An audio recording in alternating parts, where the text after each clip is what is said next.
যখন তোমরা দেখবে দাদারা আমাকে অপছন্দ করবে, তখন বুঝবে আমি সঠিক পথে আছি। ঠিক একইভাবে মাওলানা ভাসানী বলেছেন, ভারত যে আমাদের শত্রু, যেই প্রজন্ম এই কথাটা পরিপূর্ণভাবে বুঝতে পারবে, সেই প্রজন্ম থেকেই জাতির শ্রেষ্ঠ সন্তানরা তৈরি হবে। শক্তিশালী প্রতিবেশী রাষ্ট্র হিসেবে ভারতের কারো সাথে সম্পর্ক সুন্দর না। সুতরাং তাদের এই আধিপত্যবাদের বিরুদ্ধে আমরা আজীবন কথা বলেছি, আমাদের পূর্বসূরীরাও কথা বলেছেন, হাদিও বলেছিল, আমরাও বলবো। আল্লাহ আমাদের সূর্য সন্তান হাদির শাহাদাতকে কবুল করুক। আমাদের হাদি খুব শখ করে, খুব স্বপ্ন দেখে বলতো আমরা মেরুদণ্ড সোজা করে দাঁড়াবো। সে খুব সাহস করে বলতো আমরা কোমর সোজা করে দাঁড়াবো। তার সেই সাহস আজকে আমরা সবাই আমাদের হৃদয়ে গেঁথে নিয়েছি। আমরা মেরুদণ্ড সোজা করে দাঁড়ানোর জন্য, কোমর সোজা করে দাঁড়ানোর জন্য, সাহস করে দাঁড়ানোর জন্য আমরা নিজেরা পড়াশোনা করব, আমরা জানবো। হাদি খুব বলতো সাহস করে, আমি যদি কোনো কারণে চলে যাই, আমার সন্তানরা যেন এই আধিপত্যবাদের বিরুদ্ধে দাঁড়াতে পারে, আপনারা সেটা দেখবেন। তারাও যদি চলে যায়, তাদের সন্তানরা যেন আধিপত্যবাদের বিরুদ্ধে দাঁড়াতে পারে, আপনারা সেভাবে সেই সন্তানদেরকে তৈরি করবেন। হাদি খুব সাহস করে বলতো, ওরা যদি আমাদেরকে মাইনরিটি কার্ড দিয়ে ভয় দেখায়, আমরাও তাহলে ওদেরকে মনে করিয়ে দিব যে তোমাদের কুকিচিনের মেয়েদের সাথে তোমরা যেটা করো সেটা আমরা জানি। ওরা যদি আমাদের করিডোর নিয়ে ভয় দেখায়, আমাদের ট্রানজিট নিয়ে ভয় দেখায়, ওরা যদি আমাদের হিল ট্র্যাকস নিয়ে ভয় দেখায়, আমরাও বলবো আমরাও তোমাদের চিকেন নেক চিনে নিয়েছি। আমরা জানি কখন কোথায় আমাদের শক্তি প্রয়োগ করতে হবে। একটি স্বাধীন সার্বভৌম রাষ্ট্র হিসেবে আমাদের সুন্দরবনে যখন ওরা রামপাল বিদ্যুৎ কেন্দ্র স্থাপন করে, তখন আমরা প্রতিবাদ করার ভাষা খুঁজে পাই না, আমরা তখন চুপ করে থাকি। এই আধিপত্যবাদের বিরুদ্ধে কথা বলার জন্যই হাদিদের জন্ম। আমরাও সেভাবে কথা বলবো ইনশাআল্লাহ। আমাদের সুন্দরবন, আমাদের হিল ট্র্যাকস, আমাদের কোনো কিছু নিয়েই তাদেরকে আর আমরা খেলতে দিব না। আমাদের হাদি সব সময় বলতো ইনসাফের রাষ্ট্র।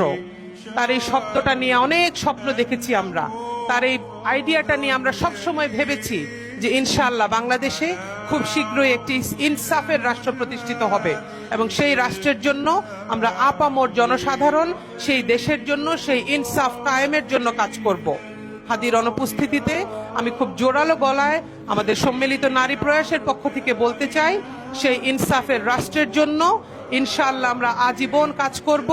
হাদির মতন আমিও বলতে চাই যে আমাদের মতন আমরা যারা রাষ্ট্রের ইনসাফকে বুঝি, আমরা যারা ভারতীয় আধিপত্যবাদের বিরুদ্ধে কথা বলা শিখেছি, আমরা যদি ঘরে বসে আমাদের বিছানায় আমাদের মৃত্যু হয়, সেই মৃত্যু আসলে লজ্জার মৃত্যু।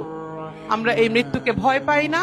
কিন্তু আমি আমার আগের বোনের মতন বলতে চাই, আমাদের দেশের সাহসী সন্তানদের নিরাপত্তা সহ দেশের সাহসী বক্তা, সাহসী বক্তব্যগুলো, সাহসী স্বপ্নগুলোকে বাস্তবায়ন করার মতন সাহস এবং অনুপ্রেরণা এবং লজিস্টিক সাপোর্ট আমরা আমাদের তত্ত্বাবধায়ক সরকারের কাছ থেকে চাই। আমাদেরকে কালচারাল অ্যাগ্রেশনের ব্যাপারে হাদি সবসময় সাবধান করত। আমাদের কালচারাল অ্যাগ্রেশনটা এরকম হয়ে গিয়েছিল যে আমি কবি আব্দুল হাই শিকদারের মতন বলতে চাই যে বাংলাদেশের উন্মুক্ত আকাশে গলিত রক্তাক্ত পুজের মতন কালচারাল অ্যাগ্রেশন আমাদের ঘরে ঘরে, আমাদের ফোনে ফোনে, আমাদের লেখায়, আমাদের লেখনীতে, চিন্তায়, সমস্ত কিছুতে ঢুকে গিয়েছে। হাদি এই কালচারাল অ্যাগ্রেশনের বিরুদ্ধে কথা বলতো। আমরাও এই কালচারাল অ্যাগ্রেশনের জন্য কাজ করব, কাজ করছি। আমরা এখন আর কোনো ন্যারেটিভ, কোনো বাধা ধরা 55 বছরের তৈরি করা গদ বাধা ন্যারেটিভকে ভয় পাই না। ইনশাআল্লাহ আমাদের সন্তানেরা যেহেতু জেগে উঠেছে, আমরাও সাহসী হয়েছি ওদের স্বপ্নে, ওদের সাহসে আমরা এই ন্যারেটিভ বদলে দিব ইনশাআল্লাহ। আগামী 54 বছর বাংলাদেশে আরো অনেক নতুন নতুন ন্যারেটিভ তৈরি হবে। বাংলাদেশের সাংস্কৃতিক আগ্রাসন বন্ধ হবে, বাংলাদেশের ভারতীয় আগ্রাসন বন্ধ হবে। এই আগ্রাসনের জন্য জীবন দেওয়া আজকের নতুন ঘটনা নয়। শহীদ মীর নিসার আলী তিতুমীর থেকে শুরু করে এদেশে সিপাহী বিপ্লবের সময় এবং পরবর্তীতে দেশের অনেক সূর্য সন্তানেরা এই আগ্রাসনের বিরুদ্ধে কথা বলে তারা তাদের জীবন বিসর্জন দিয়েছেন। ইনশাআল্লাহ আল্লাহ রাব্বুল আলামিন তাদেরকে সম্মানিত করবেন। শহীদ আবরার ফায়াজ থেকে শুরু করে আজকের আমাদের হাদি, আমাদের ছোট্ট হাদি, আমরা সবাইকে হারিয়েছি শুধু এই একটা ব্যাপারে কথা বলার কারণে, এই একটা ব্যাপারে আওয়াজ বুলন্দ করার কারণে। ইনশাআল্লাহ এই জিনিসটা আমরা তাদের এই স্বপ্নগুলো, তাদের এই কাজগুলোকে আমরা জারি রাখবো।